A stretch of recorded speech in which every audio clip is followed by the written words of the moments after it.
Olá a todos, espero que todos se encontrem bem. Meu nome é Ana Paula, sou doutoranda no PPG em Oceanologia da FURG e hoje vamos falar um pouco sobre vento e processos eólicos. A aula vai ser composta pelos seguintes tópicos: uma introdução sobre a atmosfera, a circulação geral atmosférica, os ventos, então o deslocamento das massas de ar, a influência dos ventos nos sedimentos eólicos e, por fim, dunas. Mas então, o que é e o que faz a atmosfera? A atmosfera nada mais é que a mistura de gases ao redor da Terra. Esses gases são o ar que a gente respira. Ela é retida pela atração gravitacional do planeta. Ela protege o planeta absorvendo a radiação ultravioleta e ajudando na desintegração de asteroides menores. Ela retém calor, através do efeito estufa, então ela torna a Terra habitável, reduzindo os extremos de temperatura entre o dia e a noite. Mas então, o que são esses gases que compõem a atmosfera? Esses gases nada mais são que o ar que respiramos, e o ar que respiramos ele é formado 78% por nitrogênio, 21% por oxigênio e 1% por dióxido de carbono, argônio, vapor de água e outros gases, sendo que desse 1%, o argônio é o gás mais abundante. Esses gases eles são formados por diferentes átomos que possuem um peso, pois são matéria, e esse peso aplicado à superfície da Terra nos dá a pressão atmosférica de determinado local. A pressão atmosférica ela é medida com um barômetro, que significa baros, significa pressão, e metros medida, então é um instrumento que nos dá a medida da pressão em determinado local, e é composto por uma coluna de vidro que tem uma extremidade aberta e a outra ela é fechada. Ele é preenchido com mercúrio e ele é virado de ponta cabeça dentro de uma base que contém também mercúrio. Quando a torre de mercúrio dentro da coluna de vidro ela para de descer, de se movimentar ou de subir, quer dizer que ela está em equilíbrio com o peso da atmosfera que está influenciando o mercúrio dentro da base, da torre. E isso nos dá uma medida de como está a pressão em determinado local, nesse local em que está a torre. A medida da pressão atmosférica no nível do mar, na altura do nível do mar, é de 1 atmosfera ou então 760 milímetros de mercúrio. Há também outras unidades de medida para se medir a pressão atmosférica, como por exemplo bar, pascal, entre outras. Quanto mais próximo do nível do mar, então maior a camada de atmosfera nesse local, portanto, maior a pressão. E ao contrário, quanto mais longe do nível do mar, menor a camada de atmosfera influenciando esse lugar, então menor a pressão. Conforme aumenta a altitude, a atmosfera torna-se cada vez mais tênue, ou seja, o ar ele começa a ser cada vez mais rarefeito. Tanto que não há uma distinção bem clara entre o final da atmosfera e o começo do espaço exterior. Apenas nos 120 quilômetros inferiores da atmosfera ela é bem percebida. Em rosa, no esquema que eu mostro para vocês, tem a linha Karman, que é uma separação entre a atmosfera e o espaço exterior. Ela pode variar também essa linha, dependendo da atividade solar e magnética. Mas esse é apenas um limite teórico, então. Podemos separar a atmosfera em 5 camadas, com temperaturas variando, 2 camadas mais frias, separando 3 camadas mais quentes. 99% da densidade da atmosfera está nas camadas inferiores da exosfera, que é a última camada, é a camada mais externa da atmosfera, e 80% da massa atmosférica encontra-se nos primeiros 11 quilômetros de atmosfera. As 5 camadas, então, a começar da mais inferior, são a troposfera, a estratosfera, a mesosfera, a termosfera e a exosfera, que é a mais exterior. A mesosfera e a estratosfera são as camadas mais frias, que separam, então, a troposfera, a termosfera e a exosfera, que são relativamente mais quentes. Em detalhe, circulado em vermelho, tem a temperatura média de cada camada. Entre as camadas atmosféricas, a gente tem uma zona de descontinuidade, em que as características da camada começam a mudar, e essas descontinuidades, ou o contato entre uma camada e outra, é chamado de pausa.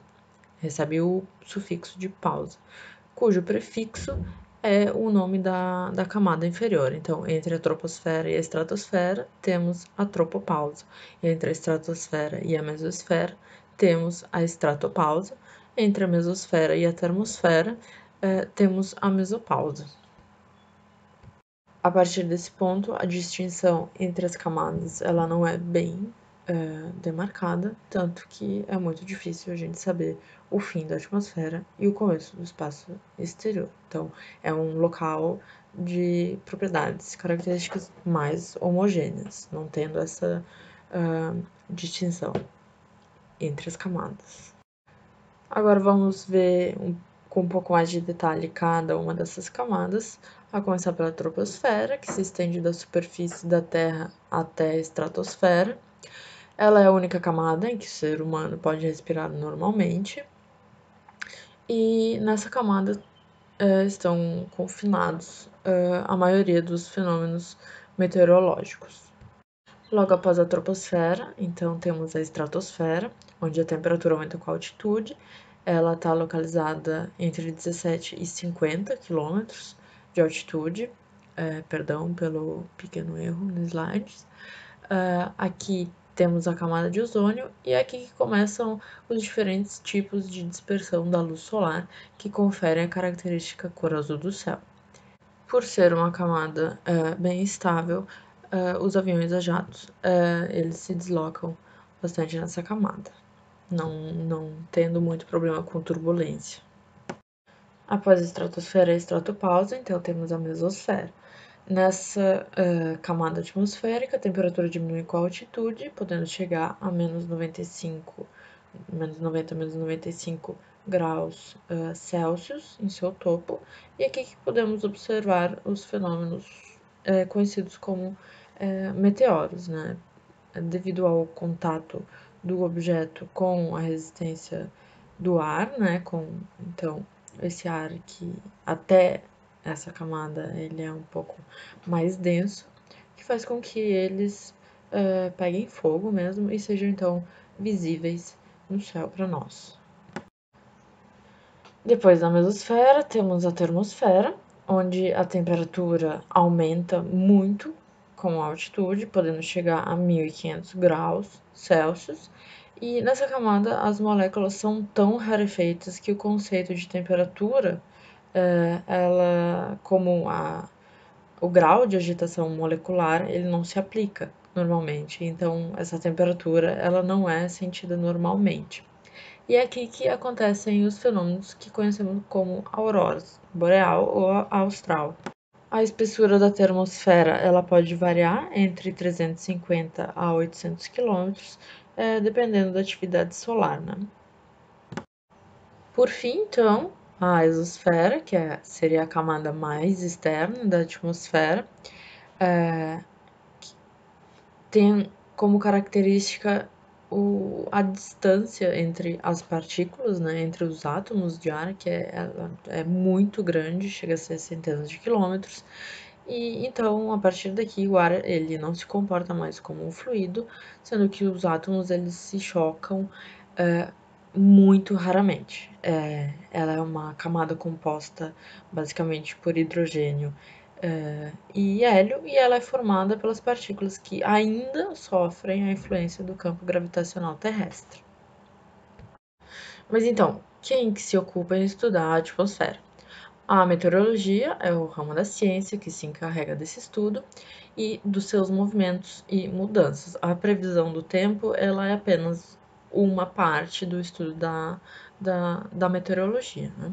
A meteorologia, ela pode prever o comportamento das massas de ar, da dispersão das partículas, né, que são carregadas transportadas por essas massas de ar, e as consequências que esses deslocamentos e mudanças podem trazer para o globo inteiro, até determinadas regiões e localidades. Um dos fatores que mais controla a ação do intemperismo sofrido pelas rochas é o clima. E aqui a gente tem que fazer um parênteses para não confundir os conceitos de clima e tempo, né? O clima, ele é a condição média do conjunto de tempos de determinada região, então determinada a partir de observações de longos períodos, geralmente em torno de 30 anos de observações. Ele é um padrão geral das condições meteorológicas definidas de determinado local que se repetem e se alteram de acordo com as estações, enquanto o tempo é o estado momentâneo das condições meteorológicas de determinado local. Segundo tópico da aula, então, circulação geral da atmosfera. A gente vai falar um pouco sobre a origem dos ventos, né? O vento que caracteriza o agente erosional do intemperismo e do transporte eólico. Ele é originado pela movimentação das massas de ar atmosférico que redistribuem as propriedades físicas e calor de um local ao outro do globo. A origem desse movimento é o aquecimento desigual da superfície da Terra através do Sol. Mas antes disso, há apenas um fator controlando as alterações climáticas? Não, diversos elementos e fatores influenciam as condições meteorológicas e climáticas do globo e de regiões específicas. São eles temperatura, umidade, pressão, altitude, latitude, maritimidade ou continentalidade, entre outros. E claro, o homem, né, e a emissão de gases de efeito estufa, o mau uso da terra, desmatamento, incêndios, tudo isso controla as alterações climáticas e, como bem sabemos, provoca mudanças muitas vezes e cada vez mais indesejadas para todo o sistema terrestre. Mas devemos sempre tentar distinguir entre o que é natural desse sistema e o que é intensificado, né, agravado pela ação humana. Como dito anteriormente, então, o Sol ele é o responsável pelo aquecimento da superfície do planeta, porém ele não aquece todo o globo de forma igual, né? As regiões equatoriais recebem mais calor do que as polares, por exemplo, isso cria gradientes de calor e, como a gente vai ver daqui a pouco, gradientes de pressão, que resulta no movimento das massas de ar.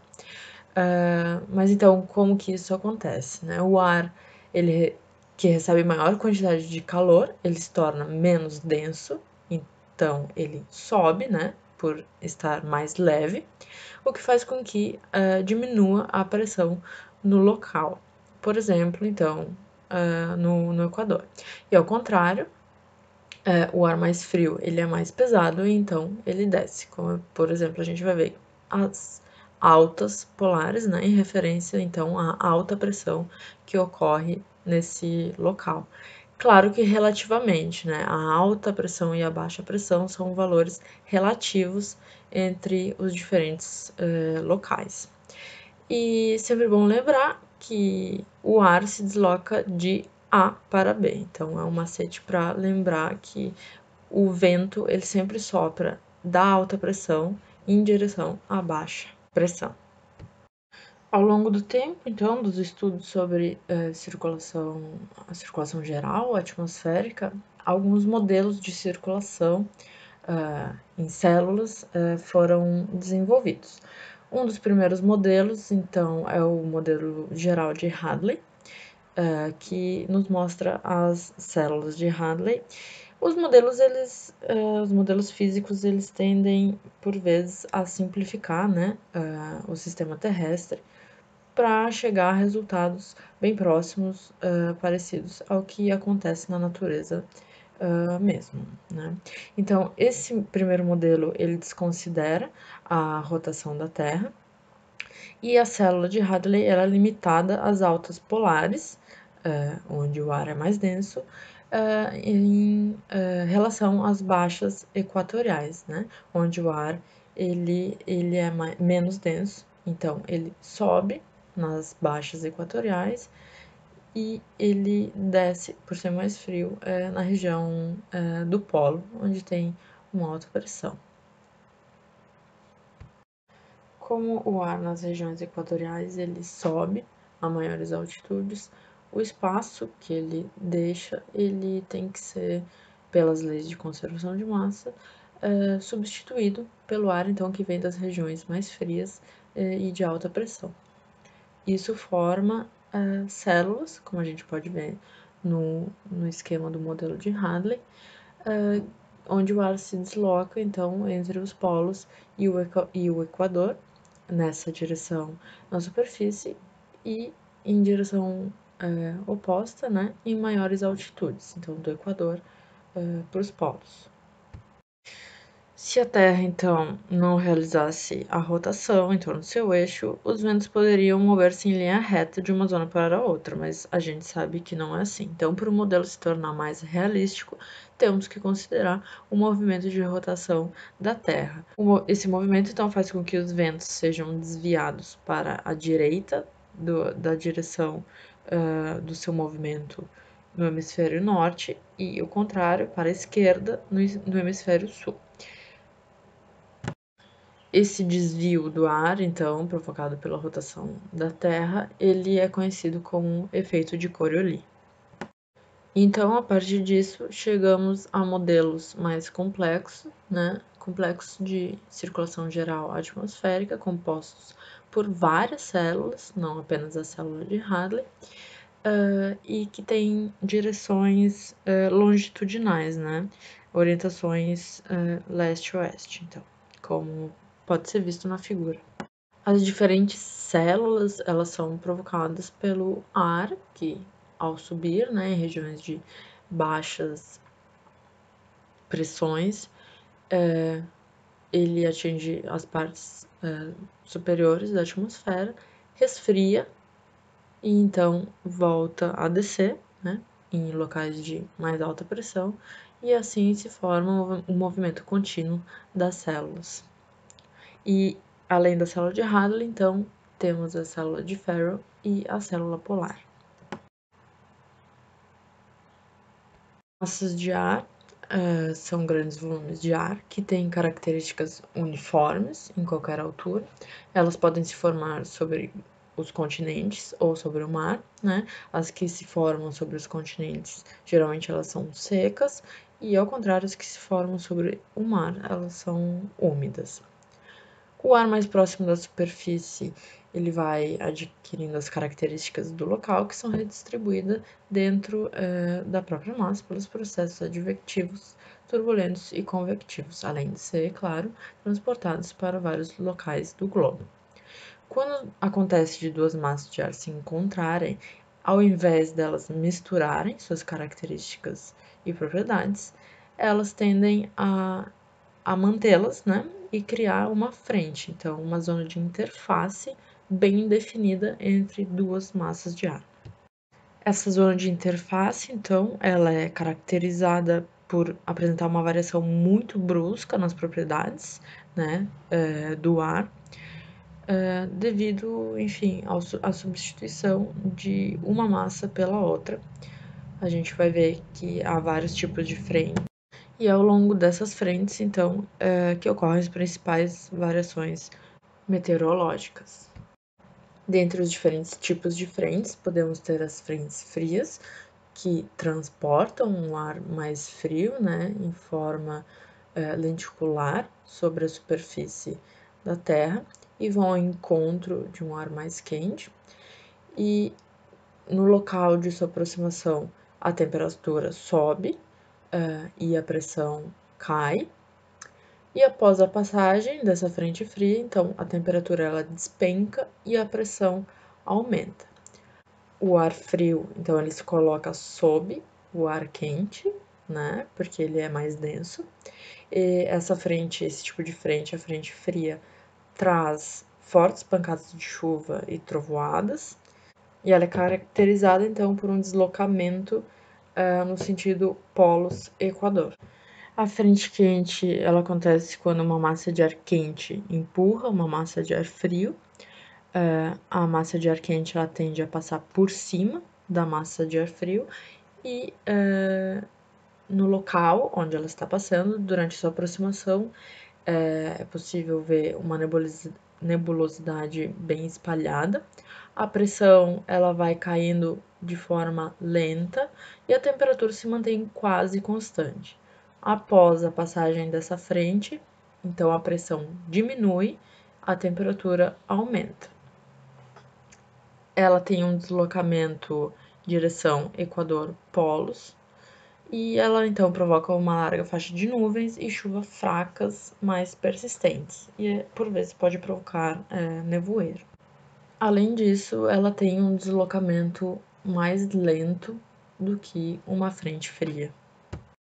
Uma frente estacionária ocorre quando a frente fria ou quente deixam de se movimentar, então a massa de ar ela não apresenta movimento. E por fim, a frente oclusa acontece quando temos uma frente fria e uma frente quente. O ar frio, como vimos, ele se desloca mais rapidamente e formando então uma área de baixa pressão. A frente fria ela continua se deslocando e cada vez mais rápido se aproximando da frente quente, até que as duas frentes se fundem parcialmente, então formando uma frente híbrida, né, composta pelas duas, que apresenta então características das duas frentes, que é o que é chamado de frente oclusa. Como então pode ser inserido o Brasil nesse contexto, né, de circulação atmosférica geral? O Brasil ele apresenta grande influência oceânica por estar no hemisfério sul, que é justamente caracterizado pela maior presença oceânica do que continental, ao contrário do hemisfério norte, e possui poucas, mas grandes ondulações, que faz com que ele seja bastante afetado pelas massas de ar em movimento e ele caracteriza-se, né, por ser influenciado por 5 principais massas de ar. Afetando o Brasil, então, temos a massa equatorial atlântica. Ela influencia a parte litorânea da Amazônia e o Nordeste.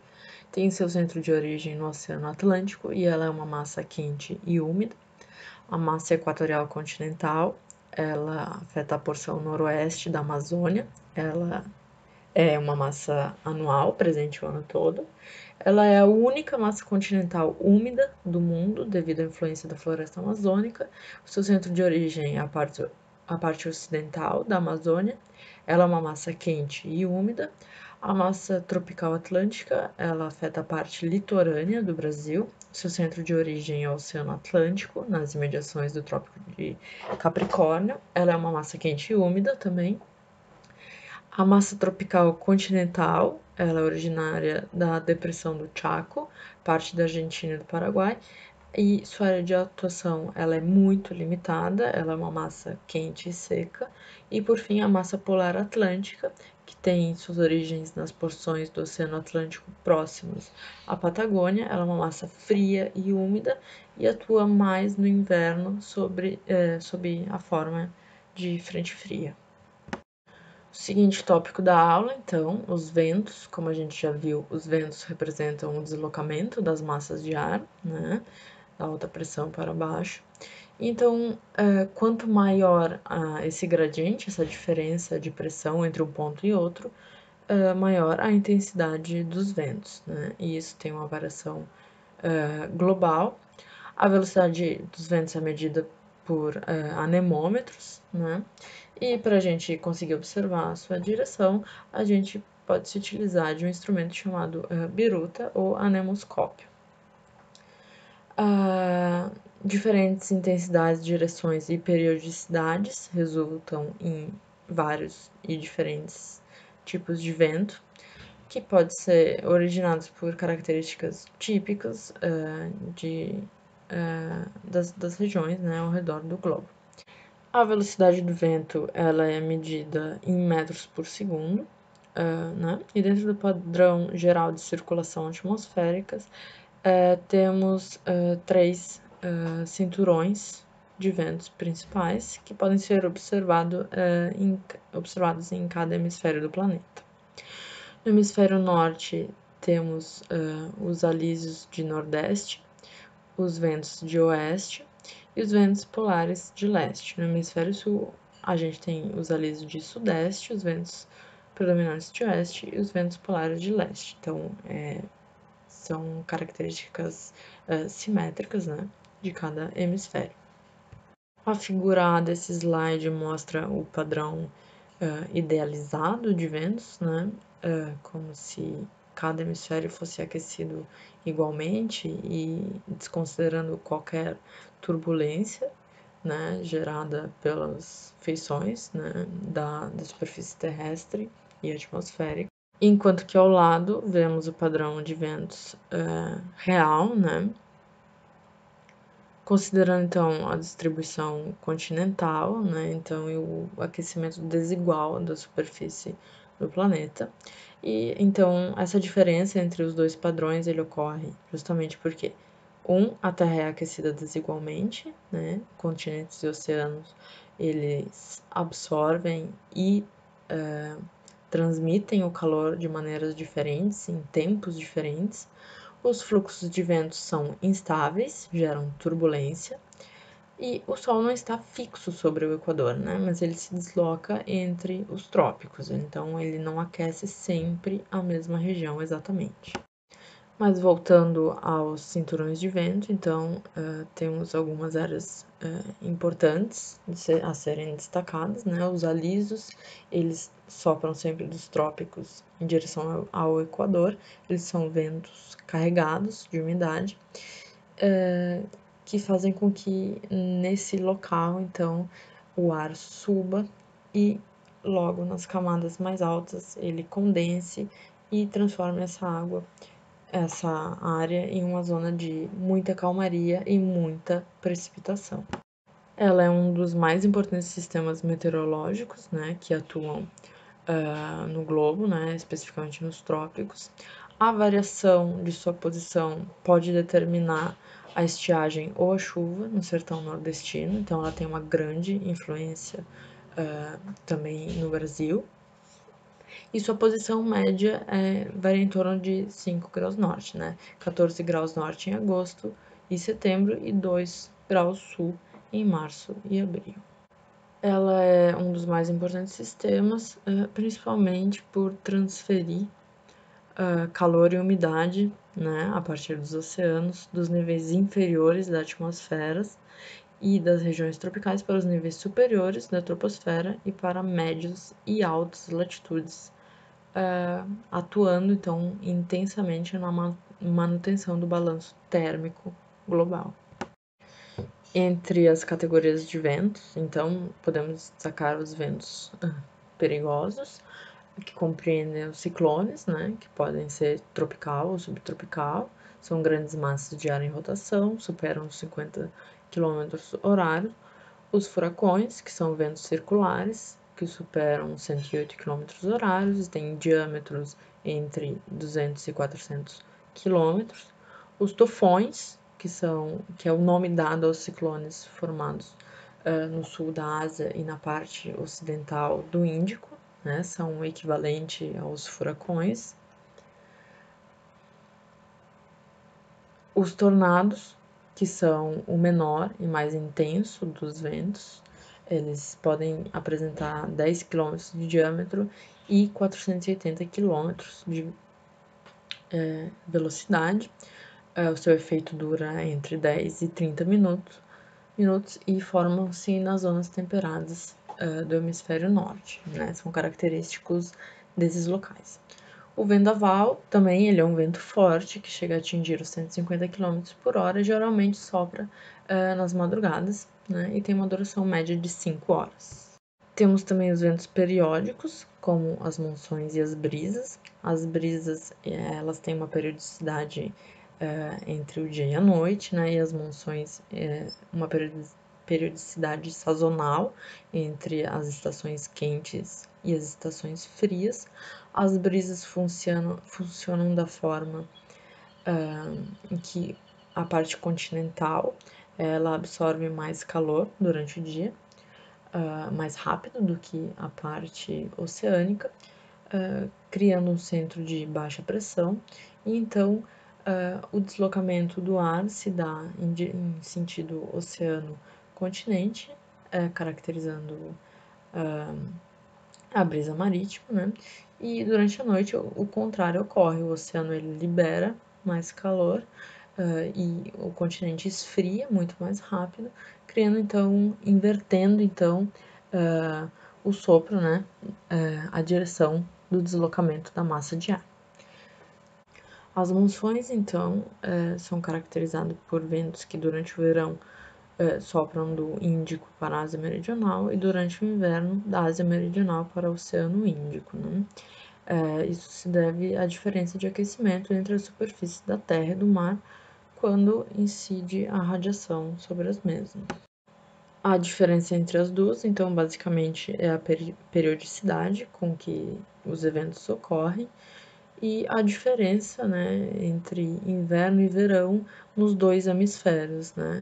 Próximo tópico da nossa aula, a influência dos ventos nos sedimentos eólicos. Então, da mesma forma que a água, o ar é um fluido e eles compartilham a mesma forma de transporte sedimentar, podendo o vento, inclusive, formar, né, pequenas ondas marcando sua passagem na superfície dos sedimentos soltos, assim como a água. Apesar dessa semelhança, o vento, como agente erosivo, ele é menos efetivo do que a água, devido à sua viscosidade e sua densidade serem menores do que a da água. Entretanto, a ação do vento sobre o sedimento pode gerar feições características e facilmente reconhecíveis, como veremos a seguir. Como eu já dito, então, o vento ele circula com maior velocidade que a água, né? Já que sua viscosidade e sua densidade são menores, porém isso afeta a capacidade de transporte sedimentar do vento. Os tipos de transporte são por saltação dos grãos, né, da superfície, eles entram em suspensão rapidamente e já voltam para o leito, né, para o solo. Por arrastamento, em que o grão ele é apenas empurrado. Essas duas formas de transporte, saltação e arrastamento, são características de sedimentos mais grosseiros, né, com que o vento não tem a capacidade de fazer com que essas partículas permaneçam em suspensão, que é o que ocorre com as partículas de silt e argila, né, que são bem menores, por exemplo, do que um grão de areia mais grosseiro. Alguns dos relevos característicos da ação do vento, né, são os pavimentos de deserto e uma das feições características são os ventifactos. Os ventifactos, eles têm sua origem, né, da abrasão do vento, então, pelo impacto de grãos de areia em saltação sobre um objeto, né, no caso, um fragmento de rocha aqui, o vento faz com que os grãos saltem e corroam, furem e alisem, chegando até a polir as rochas, né? No esquema que a gente consegue ver que o vento está soprando em uma direção específica no tempo 1, afetando uma das faces desse fragmento de rocha, e no tempo 2, na direção contrária. Então, aos poucos, corroendo mesmo, erodindo e formando esse ventifacto, né, esse artefato eólico. Os pavimentos de deserto são característicos do que é chamado de deflação, que é a remoção dos sedimentos soltos pelo vento. Então, ele sopra esse sedimento que está solto na superfície Isso produz formações como depressões de deflação ou corredores de vento que podem atingir diversos quilômetros de diâmetros e dezenas de metros de profundidade. Próximo tópico da aula, as dunas, talvez a feição mais incrível, né, gerada pelo vento, né, como vimos, então, o vento ele não é um ótimo agente erosivo, relativamente a outros, né, claro, mas ele é responsável pela formação de diferentes relevos e feições bem características, né, um desses depósitos, então, sedimentares são as dunas, elas são típicas de zonas costeiras, desertos e depósitos de loess, né, que nada mais são que camadas de silt e argila, então sedimento com granulometria menor, né, com diâmetros menores, que são transportados e depositados longe de sua área original, né, de sua área fonte. O que são as dunas, então? São elevações de areia depositada pelo vento sobre ou ao redor de um obstáculo. Características desses depósitos permitem saber informações sobre o seu agente transportador, né, e sobre o seu processo de deposição. Elas precisam, para serem formadas, de sedimento solto e vento. E algum obstáculo, né, podendo incluir, então, vegetação. Locais mais secos são mais propícios para a formação, devido a, então, a capacidade mais limitada do transporte do vento, né? É fácil pensar com que grãos mais úmidos sejam mais pesados, com exceção, então, das dunas costeiras, né? Onde ocorre que, apesar dos grãos estarem molhados, eles secam muito rapidamente, porque estão bastante expostos ao sol, né? Então, quando o solo e a vegetação começam a cobrir as dunas, essas mesmas se tornam estáveis. A gente vai ver mais adiante que há dunas caracterizadas justamente pelo seu constante movimento. A formação de uma duna, ela se dá em 3 principais etapas. A primeira, a saltação do grão, né, dada pelo vento, que acaba afetando outros grãos. O grão salta em cima de outros grãos e faz com que esses grãos também saltem, que podem chegar até 6 vezes o seu tamanho. Então, há uma intensificação, né, na capacidade do transporte, causando então o transporte da areia sobre o leito. São criadas então ondas transversais à direção do vento, como é possível ver aqui na figura, na letra A. E a gente sabe que quanto maior a onda, mais intenso foi o vento, então o processo eólico que gerou essa feição, né? Qualquer obstáculo, então, pode iniciar uma duna, o leito começa a abraçar esse obstáculo, como pode ser visto na figura na letra B, né? Se criam 2 braços que vão envolvendo o obstáculo, claro, sempre em direção, seguindo a linha do vento, e logo atrás do obstáculo, esses braços eles se unem, né? Então, fazendo com que, conforme vai soprando o vento e os grãos vão sendo transportados, o obstáculo por fim seja soterrado, né? Então, à medida que o vento continua soprando, o obstáculo é soterrado e então a formação de uma primeira duna. E aí todo esse sistema ele passa a migrar como um single elemento.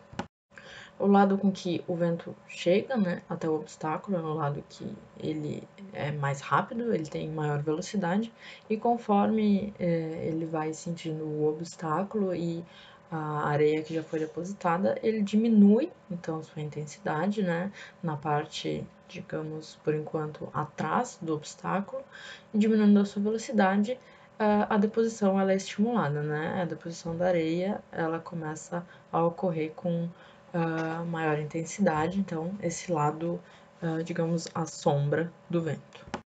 Então, temos a duna formada, né, uma feição que apresenta uma forma mais ou menos triangular, se vista, né, num plano em 2D. Então, o sedimento ele sobe sempre sobre o lado menor, menos inclinado, que é o que é chamado abarlavento, ou seja, lado onde o vento bate de cara, né, com a feição, e ele se deposita no lado mais inclinado, que é o lado sombra, né, que é a sombra do vento, onde você não consegue mais sentir tanto vento, que é chamado de sotavento. Esse lado, quando ultrapassado o ângulo de repouso, ele cede, né, causando uma avalanche.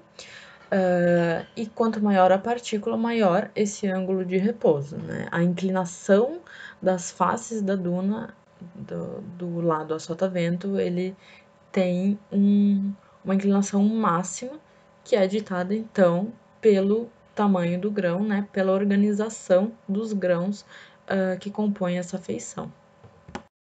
As sucessivas avalanches, então, depois que os depósitos superam o ângulo de repouso, criam a estratificação cruzada, que é a marca característica das dunas eólicas. À medida que as dunas se acumulam uma sobre a outra, elas interferem nas outras e elas passam a ficar soterradas numa sequência sedimentar.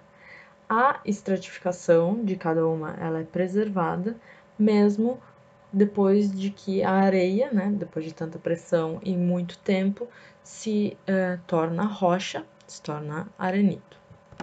A partir da direção da estratificação cruzada, da estrutura interna, né, de dunas pretéritas, então, é possível identificar a direção do vento que formou cada duna. Se muito mais areia se acumular do lado a barlavento, a duna vai aumentar a sua altura. Conforme a duna, então, ela aumenta de altura, mais vento necessita passar por um espaço que já foi reduzido. Logo, no topo da duna, a velocidade do vento é extremamente alta. Quando a velocidade do vento é muito alta, ela pode chegar a ser suficiente para soprar o grão de sedimento para longe da duna, fazendo com que então a duna pare de crescer, já que o sedimento não vai se depositar. Então, esse é conhecido como a velocidade, né, a zona de equilíbrio, então, da altura da duna. A classificação de dunas, então, pode ser uma classificação baseada na morfologia, levando em consideração características internas e externas das dunas. A classificação de dunas costeiras, então, leva em consideração a velocidade e a direção do vento predominante, a superfície percorrida por esse vento, né, a textura do leito, né, e a quantidade de areia disponível no local para a formação da duna. A origem do sedimento que alimenta as dunas pode ser bem diverso, podem ser depósitos glaciais, fluviais e praiais. Vamos começar a classificação de dunas, então, caracterizando as dunas barcanas.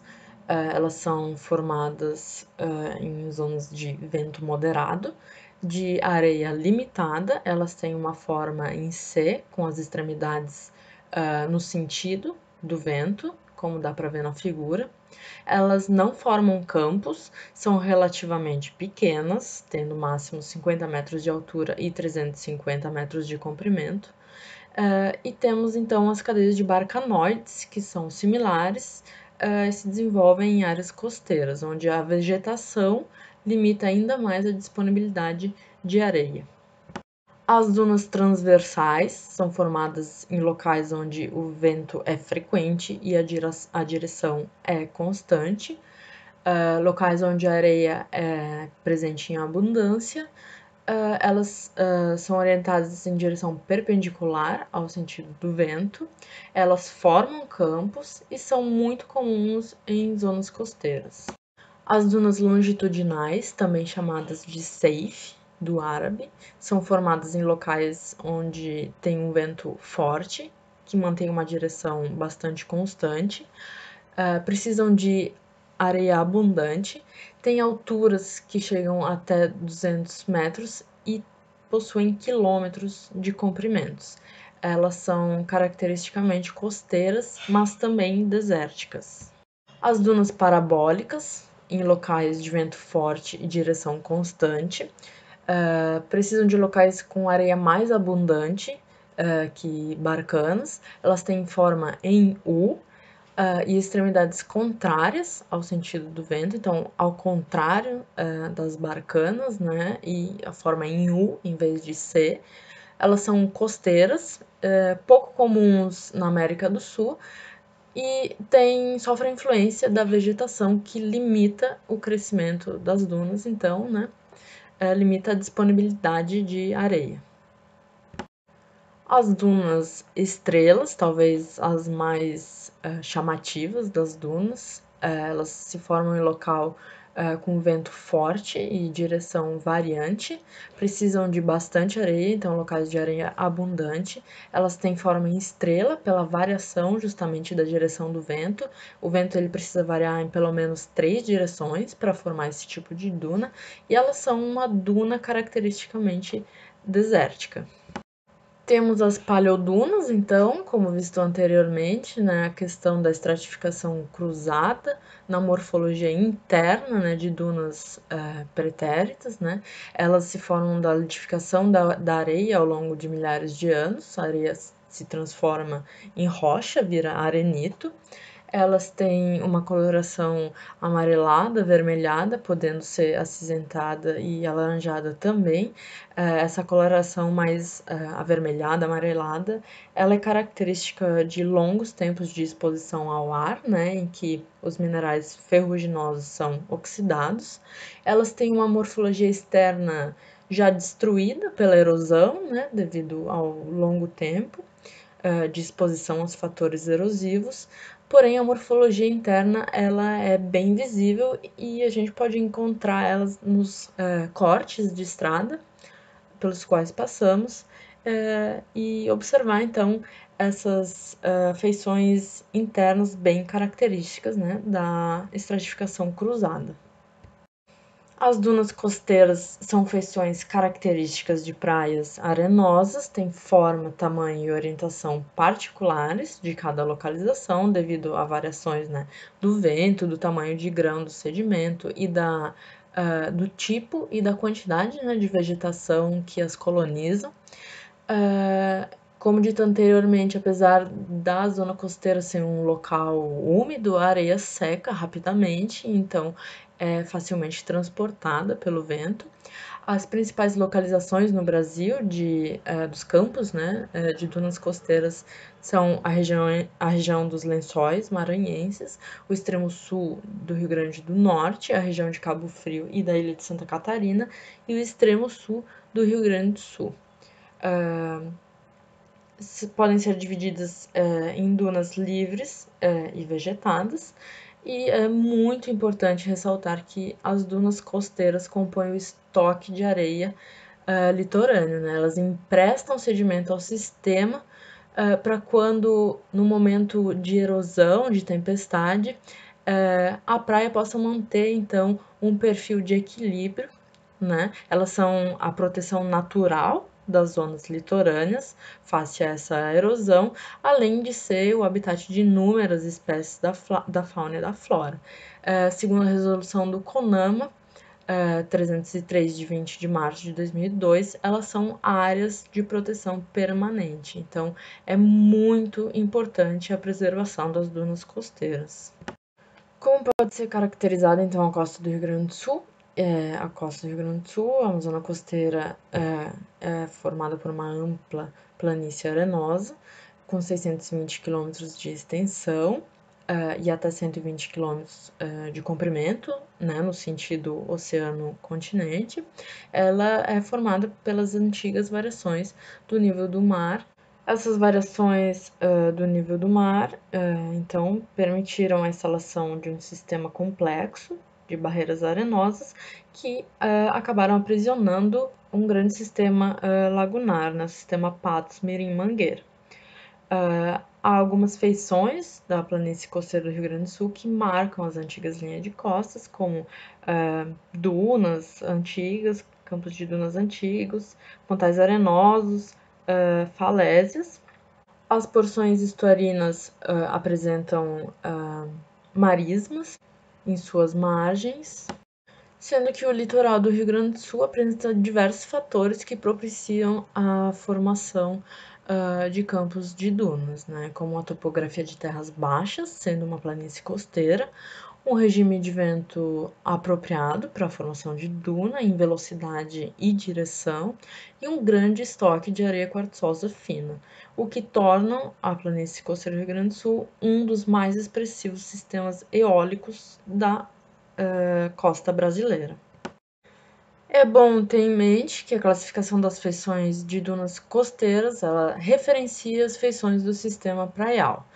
Por isso sempre é bom conhecer, né, a nomenclatura característica desse sistema, que pode ser vista aqui nessa figura de subdivisão do sistema praial, de um dos modelos, do modelo mais aceito, né, de classificação de sistema praial, então, de short.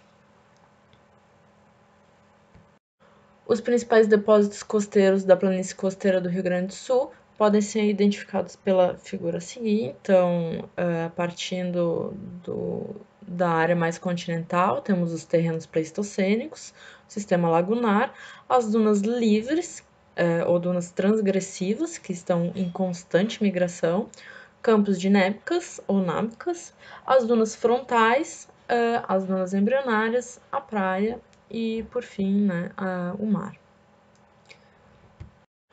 Então, parte da classificação dos depósitos eólicos costeiros, temos as dunas livres, que podem ser chamadas de ativas, transgressivas, móveis ou ainda migratórias. São corpos de areia naturalmente acumulados pelo vento que estão em constante migração. É característico dessas dunas não serem vegetadas, justamente porque a vegetação ela fixa as dunas e impede que elas se movimentem, né? São formados por barcanos, barcanoides e dunas transversais, que podem ir se alterando conforme muda a característica do vento, o suprimento de areia e a vegetação. As dunas embrionárias se encontram na praia, na base da duna frontal, supramaré. Sua evolução depende da vegetação que as coloniza e ela evolui para formar uma duna frontal. Elas são exclusivas da zona costeira, não são encontradas em mais nenhum lugar. As dunas frontais, elas têm já um certo grau de vegetação. A sua formação depende da interação do vento com a vegetação e o sedimento praial. Elas formam um cordão contínuo, paralelo à linha de costa, também se encontram acima da maré alta, e elas originam-se então das embrionárias que cresceram e finalmente coalesceram, formando uma duna frontal. Elas são resistentes às tempestades e durante essas tempestades, então, o efeito erosivo da água e do vento pode formar grandes escarpas em sua base.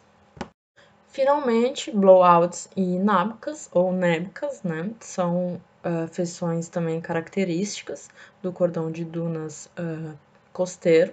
Os blowouts são interrupções no cordão de dunas frontais devido ao vento. O vento ele entra no sistema de dunas frontais por aberturas naturais, como sangradouros, ou por interferência humana, retirada da vegetação, por pisoteamento, o que permite que o sedimento seja carregado de maneira mais intensa pelo vento. Elas são características da deflação do vento, né? Então, da remoção da areia de certos locais do cordão de dunas. As nábicas são montículos isolados de areia que se formaram ao redor de vegetação, né? Então, a vegetação serviu de obstáculos e a areia foi depositando, formando esses montinhos isolados que podem ser encontrados na praia. Esse foi o último slide. Obrigada pela atenção de vocês.